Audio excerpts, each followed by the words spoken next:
सहकार न्यायालय, circuit bench, दुग्धविकास विभाग आणि सर्वोच्च न्यायालयात दाखल असलेल्या विविध याचिका आणि सुनावण्यांमुळे गोकुळ दूध संघाची प्रारूप मतदार यादी प्रसिद्ध करता आलेली नाही।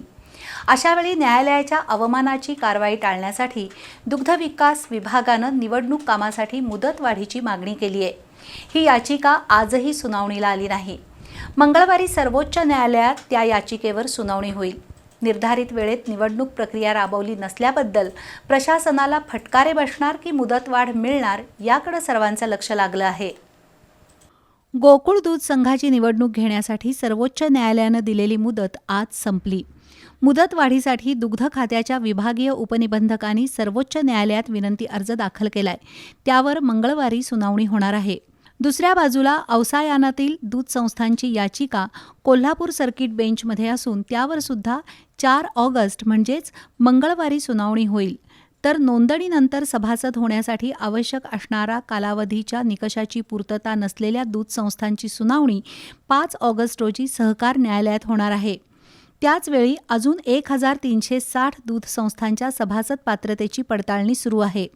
सहाय्यक निबंधक, विभागीय उपनिबंधक, सहकार न्यायालय, सर्किट बेंच आणि सर्वोच्च न्यायालय अशा सर्वच टप्प्यांवर गोकुळ दूध संघाच्या निवडणुकीची लढाई गाजत आहे।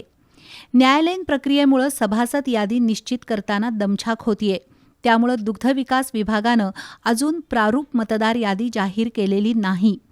तर सर्वोच्च न्यायालयाच्या आदेशाचं पालन झालं नसल्याचा दावा करत स्वामी समर्थ दूध संस्थेनं पुन्हा सर्वोच्च न्यायालयात जाण्याचा इशारा दिलाय। दुसरीकडे दुग्धविकास खात्यानं गोकुळच्या निवडणुकीसाठी 120 दिवसांची मुदतवाढ मागितली आहे। त्यामुळे मंगळवारी सर्वोच्च न्यायालयात होणाऱ्या सुनावणीकडे सर्वांचं लक्ष लागलंय। न्यायालयाच्या निकालावरच गोकुळच्या निवडणुकीचं भवितव्य अवलंबून आहे। प्रारूप मतदार यादी प्रसिद्ध झाल्यानंतर त्यावर हरकती मागवणं आणि अंतिम मतदार यादी तयार करण्यासाठी किमान 25 दिवसांचा कालावधी लागतो। त्यानंतर साधारण 10 दिवसांनंतर निवडणुकीचा कार्यक्रम जाहीर करता येतो।